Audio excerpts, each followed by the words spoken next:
ashaka barimbura, ariko yaraneshejwe nta mbaraga agifite. Ubu turi ibikomangoma binyuze muri Yesu, tuzanezerwa twe tuzishima, kuko umwami Yesu yatsinze Satani.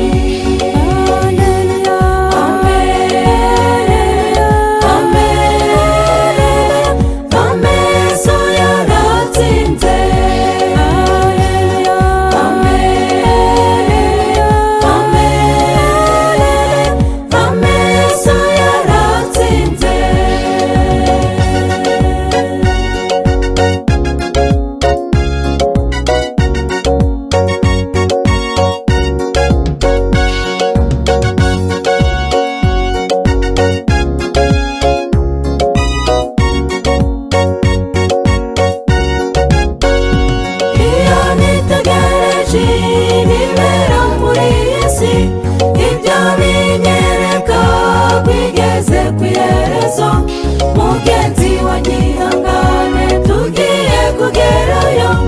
Iwacu ni bugufi ngahariya ndahabona, tuzanezerwa twe tuzishima, kuko umwami Yesu yatsinze Satani.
Kuko umwami Yesu yatsinze Satani.